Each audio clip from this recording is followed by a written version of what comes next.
안녕하세요. 박재순 TV입니다.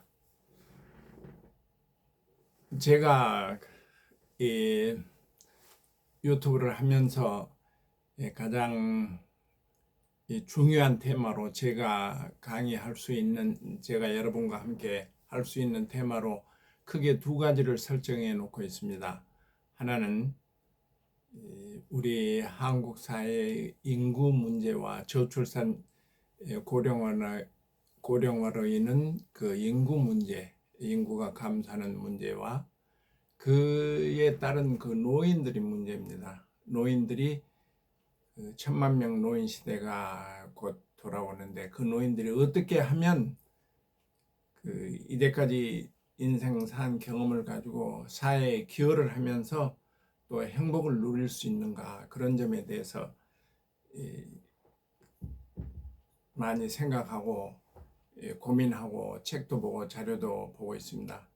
사실은 그 노인 문제가 대부분 부정적이어서 희망을 가지고 사회에 기여하고 희망을 가지고 세상을 살게 할 수 있는 그런 어떤 게 그렇게 쉽지는 않은 테마입니다. 앞으로 몇 시간을 더 할지 모르겠습니다만은 그런 과제를 가지고 계속해서 천착해 나갈 것이고, 둘째 문제는 우리 유튜브 독자들이, 시청자들이 그렇게 큰 관심이 없을지라도 중남미 문제에 대해서 이야기를 하고자 이제 준비를 하고 또 몇 번 강의를 했습니다. 중남미 문제는 우리 한국에서는 지리적으로 정서적으로 굉장히 먼 곳에 멀리 있지만은 그 한쪽 세상에서 살고 있는 33개 나라의 국민들이 살고 있는, 옛부터 살았고 지금도 살고 앞으로도 살 것이며 우리하고도 연관을 가질 수 있는, 가져야 되고 그런 사회이기 때문에 중남미 문제에 대해서 중남미 이야기라고 해서 제가 여러분과 대화를 해 나가고 있습니다. 만약에 저걸 제가 외국인들에게 강의를 한다면 이제 생각을 하고 있습니다만은, 스페인어를 가지고 외국인들에게 그러니까 한국이 경제 발전을 이루고 정치 민주화를 이루고 또 케이팝 문제라든지 문화가 굉장히 융성한 나라이면서 또 작은 나라에서 커다란 거의 기적을 이룬 그런 국가가, 또 더 심한 것은 남북이 대치되어 있고 미사일을 툭툭 쏘아대는 북한하고 경계를 두고 있으면서도 발전해 나가는 그런 과정을 외국인들에는 설명하고 싶고, 또 제가 아르헨티나 나프라타 대학에서 또는 외국인들을 위해서 한국의 경제 발전과 민주주의 정치 또는 한국 사회, 한국 문화 이런 것을 강의를 한 적이 있습니다. 기회가 되면 스페인어를 가지고 이 한국 문제에 대한, 한국 사회 전반에 대한 강의를 하고 싶습니다. 그런데 오늘은 잠깐 쉬어가고 싶은 생각이 들어서 여러분과 함께 옛날 이야기를 좀 하고자 합니다. 여러분 무도의 수첩이라는 영화를 보셨나요? 무도의 수첩이 Un carnet 볼 이런 건데요. 어떤 여인이 소녀 시절에 자기가 16살 때 만났던, 사랑했던 인생의 전반기를 돌아보면서 후반기에 들어서서 옛날 그때 자기와 사귀었던 사람들을 찾아나서고 그 결과를 말해주는 한 편의 영화입니다. 이 무더의 숲, 1937년에 프랑스 줄리안 두비비의 감독 작품인데요. 그때 그해 베니스 영화제 최우수 외국 영화상을 수상한 작품입니다. 1937년이니까 오래된 영화이지만 지금도 아마 어디 검색을 하면 무도회의 수첩이 내용이 나올 겁니다. 여러분이 많이 아셨을 것이고 또 알 수 있는데 잠깐 소개를 하겠습니다. 줄거리는 중년이 된 미모 여성 크리스틴, 마리 베리 마리벨이 주인공으로 나오는데요. 남편과 일찍 사별하고 이탈리아의 커다란 호숫가의 저택에 자식도 없이 외롭게 남게 됩니다. 우리나라에도 자식 없이 이렇게 남은 분들이 많죠. 특히 남성들뿐만 아니라 여성들도. 그런데 어느 날 장롱 속에서 옛날 수첩을 발견한 거예요. 그 수첩에 그녀가 꿈과 희망을 가졌던 16살 때 가슴 설레는 무도회에서 만났던 푸푸한 남자친구들의 주소가 적혀있는 수첩 말입니다. 우리가 보통 이제 서양 사람들은 그 무도회를 통해서 그러니까 춤추러 간다고 그러죠. 가령 예를 들어서 아르헨티나나 브라질 경우에 금요일 오후만 되면 그 16, 17살 된 그 소년들이 아주 짧은 옷과 자기가 이렇게 표현할 수 있는 가장 아름다운 방법을 그걸 동원해서 긴 줄을 서서 그 무도회 그러니까 그 춤장에 들어가는 걸 늘 목격할 수 있습니다. 그 나라 사람들은 그 서양 사람들은 그 적어도 그쪽 아르헨티나 브라질 사람들은 춤을 통해서 일주일을 보내고 그 춤을 추는 것을 통해서 인생을 그 행복을 느끼고 삶을 영위하는 그런 겁니다.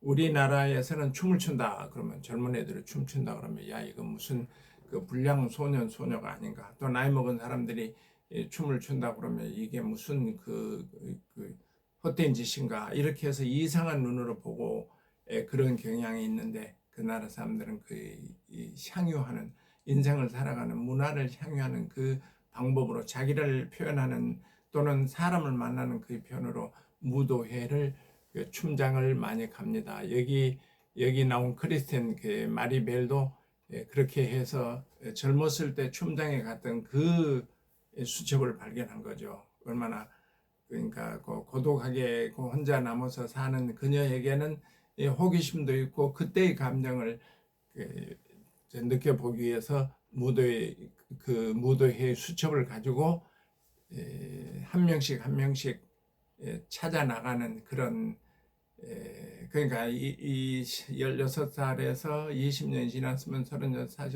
30, 40년 지난 그때의 소녀가 16살 소녀가 그때 사랑했던 사람들을 찾아 나가는 그런 줄거리입니다. 우리도 한번 생각해 보시죠. 젊었을 때 풋풋한 사랑들이 있었죠. 아무리 어렵고 힘든 세상이나 지금도 뭐 제가 저 유튜브와 저와 함께 계신 분들이 어떤 연령대인지 모르겠습니다만은 그 나이 많거나 적거나 젊었을 때 그 풋풋한 사랑. 한국 사회가 대부분이 젊었을 때는 공부라는 것에 무거운 짐 때문에 그렇게 애틋한 사랑을 꿈꾸지 못한 경우가 들어 있지만 그렇지만 어느 누구든지 그 사랑을 느꼈던 그런 시대가 있었을 겁니다. 근데 이제 마리베르 크리스틴이 옛 남자들의 로맨틱한 것을 생각하면서 찾아 나간 거죠. 살아로 나선 옛 여인들은 첫째 사람은 암흑가의 큰 범죄자가 되어 구속된 남자가 자기 사랑했던 그 소년 그때 소년이 암흑가의 큰 범죄자가 돼서 구속된 걸 보고요. 그 다음에 어떤 이제 다음에 찾아간 사람은 혼자 그 남자 친구가 그녀를 사랑하다가 신부가 되어 소년 합창단을 이끌고 있는 남자가 있습니다. 세 번째 찾아 나간 곳은 자신을 짝사랑하다가 자살한 남자가 또 있었습니다. 불행으로 인생을 마감한 그런 경우죠. 네 번째는 마을 읍장이 되어 하녀와 결혼하게 된 남자. 마을 읍장이 됐지만 그날 하녀하고 결혼했다는 것은 현실 세계에 깊이 들어간 그런 사람이네요. 다섯 번째는 불법 시술 의사로 폐인같이 된 남자를 마주하게 됩니다. 즉 소녀시대 때의 무도회에서 만났던 그 아름다운 연인들, 아름다운 그 인연을 가졌던 사람들이 대부분이 결과적으로는 씁쓸한 그 결과를 맞이하게 보게 된 거죠. 한때의 꿈을 위해서 떠났던 그 긴 여행이 결국은 현재 자기 위치로 돌아오게 된다는 그런 겁니다. 누구나 저뿐만 아니라 여러분들도 그 한때의 그 사랑했던 애틋했던 그런 감정을 꿈을 이뤄보고 싶은 그런 거가 이 크리스틴뿐만 아니라 많은 사람들이, 특별히 여성들도 실행은 못하더라도 머릿속에 늘 꿈꾸고 그렇게 세상을 살고 있지 않나요? 저는 그렇습니다. 3, 40년이 지난 만약 그 추억의 주인공과 만날 수 있다면 세파에 시달리던 노년의 모습으로 변한 것이 실망할 수도 있고 옛날 마찬가지로 가슴 설리는 죄가 될 수도 있을 것입니다. 그러나 여러분에게 한번 권해 보겠습니다. 어떠신가요? 한번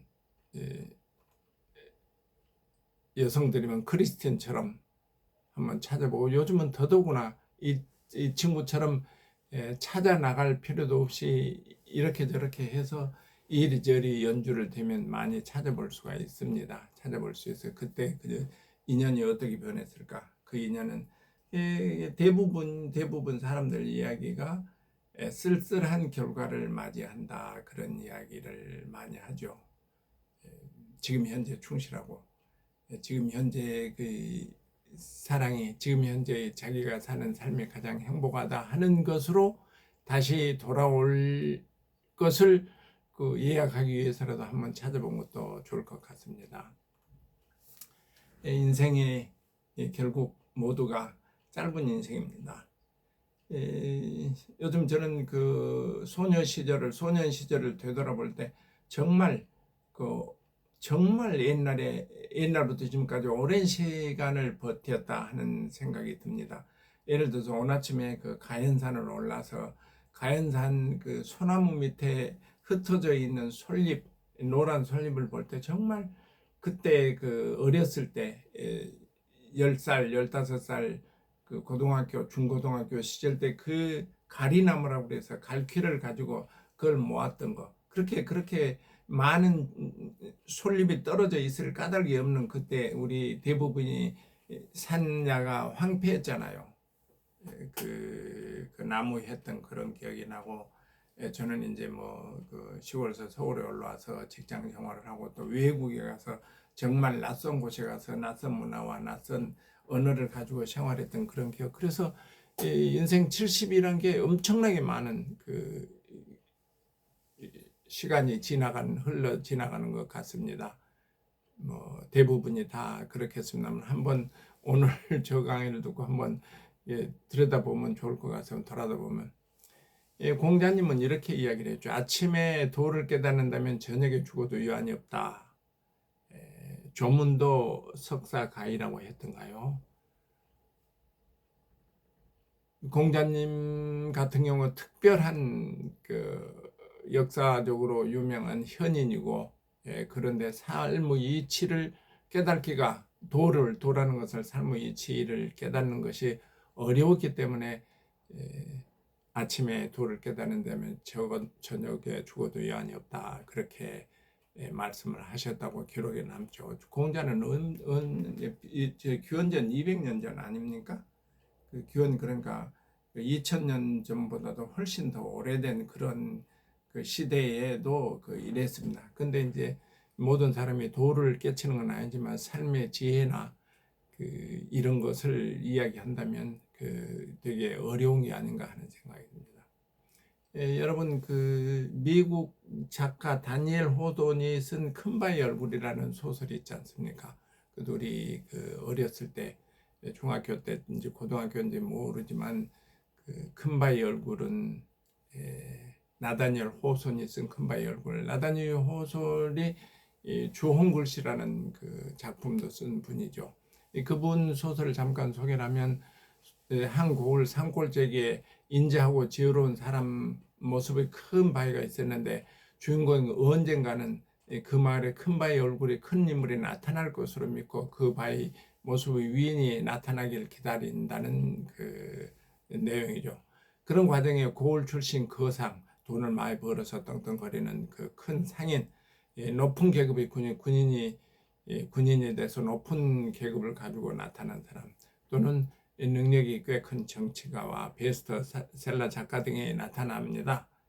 그러니까 그 사람들이 상인이고 군인이고 정치가고 베스트셀러 작가 등이 이제 큰 바위 얼굴인가 그런 생각을 하고 기다렸는데, 그런데 결국은 그 사람들도 큰 바위 얼굴이 아니었다는, 그런 인간이 아니었다고 이제 느꼈는데, 결국 이야기는 그 큰 바위 얼굴을 기대하며 인생을 참되게 지혜롭게 살아온 그가 바로 모두가 오랫동안 기다리는 큰 바위 얼굴 인물이었다는 것이 그 소설의 주인공 내용이었습니다. 인생에서 큰 돈을 모았거나 또는 높은 지위에 올랐거나 큰 정치거나 사회의 유명한 저명한 작가가 되었거나 이런 것이 다 우리 큰 바위 얼굴의 얼굴이 아니고 인생을 검소하고 겸손하게 열심히 살아온 그 평범한 사람이, 평범한 그 소년이 큰 바위 얼굴이었다, 그런 이야기입니다. 언젠가 이것도 우리 그때 학교 책에 모르겠습니다. 중학교인지 고등학교인데 학교 책에 나왔던 걸 제가 잠깐 소개하면 여러분들도 다 기억하시겠죠. 6.25 전쟁 당시 남과 북이 격전을 벌일 당시 우리 남한 군인이 강원도에 퇴각하면서 인민군이 오대산에 내려와 진지를 구축할 것을 대비하여 지역의 군인 책임자가 오대산의 월정사와 상원사를 불태우라는 명령을 내립니다. 지금도 월정사와 상원사가 있죠. 그 국군 명령에 현암선사라는 분이 의복을 갖추고 불상 앞에 앉아서 장교에게 불 질리기를 제초합니다. 이 스님으로 봐서는, 그러니까 하남선사의 입장으로 봐서는 절대 이 불상이 그 보물, 이 생명과 같은 것을 불태우면 안 된다고 그래서 그 불상 앞에 앉아서, 그래 군인 그 오대산 월정사를 불태우게 하는 그 책임 있는 군인에게 나를 이렇게 불을 태우셔. 불을 태우면 내가 죽는 것을 볼 것이다 해서 불을 태우기를 원합니다. 그런데 그때 군인은 하는 수 없이 법당의 문만을 모아 최소한의 불을 태우고 현장에서 철수합니다. 그러니까 결국은 남한 군인 입장에서 봐서는 북한에서 내려온 인민군들이 해서 전부 소화될 것이니까, 이게 결국은 우리가 모든 그 사람들에게 정보나 재원이 되지 않기 위해서 북한 불태우라 이렇게 하는데, 하남 선사라는 분이 자기 목숨과 바꾸자고 하는 그런 행동을 보였기 때문에 결국 불을 태우지 않고 군인은 철수합니다. 이게 인생, 그러니까 하남 선사의 삶이냐 죽으냐, 어떻게 사는 것이 삶인가 하는 것을 보여주는 거고, 또 이런 것도 있었습니다. 동남아의 어느 미개 지역에서 매년 사람을 죽여서 신에게 제사를 지내는 풍습이 존재했는데, 요즘 남아메리카 이야기를, 중남미 이야기를 하다 보니 사람을 죽여서 신을 달래는, 신에게 드리는 그런 풍습이 있었습니다. 동남아 미개 지역에서도 이런 거 있었다고 그러는데, 이 마을의 지도자가 이 풍습이, 이 지도자 입장에 봐서는 절대 이것은 미개한 짓이고 사람을 죽인다는 것은 안 된다는 것을 느낀 지혜로운 지도자가 아무리 노력해도 미신에 사로잡힌 그 마을 사람들이 죽이는 습관을 버리지 않았다는 거죠. 그래서 그 지도자가 어느 날 마을 사람들한테 매달 며칠 어느 시간에 어떤 곳을 지나면 어떤 형태의 사람이 지날 테니 그것은 그 사람을 죽여서 지체하지 말고 그 사람을 죽여서 제사를 지내라고 이렇게 이야기를 한 거예요. 그래서 미개했던 마을 사람들은 지도자 이야기대로 그 지나가는 사람을 단칼에 죽이고 보니 바로 그 사람이 그들이 존경하는 바로 그 지도자였다는 것이었지 않습니까? 물론 그분의 목숨은 뜻을 정한 고귀한 희생에 감명받은 사람들은 그 후 사람을 희생시켜를 벌였다는 이야기입니다. 이게 제가 지어낸 이야기가 아니고 그때 그 봤던 이야기인데, 혹시 그 이 내용을 오대산 월정사의 그 하남 선사님과 이 동남아시아의 이 지혜로운 지도자에 대한 이야기 근거를 찾으신 분은 저한테 댓글로 좀 알려주십시오. 제가 그때를 기억해서 지금 기억해서 상기해서 했던 건데 정확하게 전달됐는지 모르겠습니다. 또 그 내용을 다시 한번 읽고 그때 청년 때 중고등학교 때 읽었을 그 내용을 다시 한번 읽고 음미를 해보고 싶은 생각이 드네요. 우리가 인생을 살아가는 그 어떻게 하면 잘 사는가, 또 나만이 삶이 아니고 내 가족만이 삶이 아니고 내가 추구하는 그 지역과 정당이나 그 내가 가지고 있는 이념만이 그 인생을 그 가장 잘 살게 살주게 하는 것이 아니죠. 어떻게 해서 인생을 살 것인가, 어떻게 해서 공동체 내에서 살 것인가. 아까 하남 선사와 그 동남아 지도자는 공동체를 위해서 자기가 희생한 그런 케이스입니다. 우리가 어떻게 하면 잘 살아갈 수 있는가. 특히 이제 그 나이 먹어서 생각하면 이제까지 살아나온 인생이 잘 살았는가 하는가, 이런 생각을 해보게 됩니다. 더더구나 그 젊은 분들에는 더 많은 기회가 주어져 있는 그 삶인데, 삶의 순간순간에 자기를 위해서 행복을 추구하는 것은 물론이와 공동체를 위해서도 함께 해야 되는 것이 인생에 잘 사는 방법이 아닌가 싶은 생각이 듭니다. 늘 느끼는 생각입니다만, 우리 한국 사회가 너무 극단적으로 갈등되어 서로 그 긴장 관계가 조성돼서 갈등하는 그런 그 현상이 있습니다. 그러니까 도저히 상대방은 이해를 못하고 내 쪽만 나 쪽만, 옛날은 그 지역주의가 그 성행해서 그 전라도하고 경상도는 서로 보지도 말고 결혼도 안 한다는 그런 것까지 그런 형태였는데, 요즘은 그 지역주의는 조금 좀 변화가 된 것 같은데, 조금 더 나아진 것 같은데, 이 이념을 가지고 서로 상대방을 그 상대방에 대한 그 갈등을 또는 미워하고 중화하는 그런 행동이 우리 공동체, 우리 국가 사회에서 있는 것, 존재하는 것 같습니다. 이거 정말 큰 일인데 이것을 치유하지 않으면 우리가 더욱 크게 발전할 수 어렵다.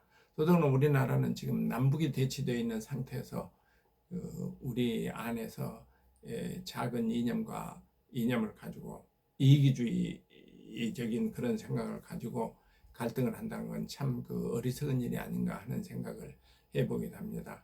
오늘은 제가 쉬어가는 마당에 어떻게 하면 잘 살 것인가, 어떤 것이 잘 사는 것인가, 한 여인의 무도의 수첩이라는 여인을 통해서 지나간 그때 꿈, 그게 모든 것이 아니고 현실 세계가 중요하다는 것을 한번 배웠고, 나다니엘 호돈의 큰바의 얼굴은 자기 스스로 삶이 큰바의 얼굴이다 하는 것, 또는 중국의 우리 6.25 당시에 하남 선사와 또는 동남아 어느 지역에서, 동남아 요즘은 아니고 오래전 이야기겠죠, 지도자의 삶이 어떤 것이었는 것을 잠깐 살펴보았습니다. 건강하시고 일상의 행복을 누리시기를 바랍니다. 박채순 TV였습니다. 감사합니다.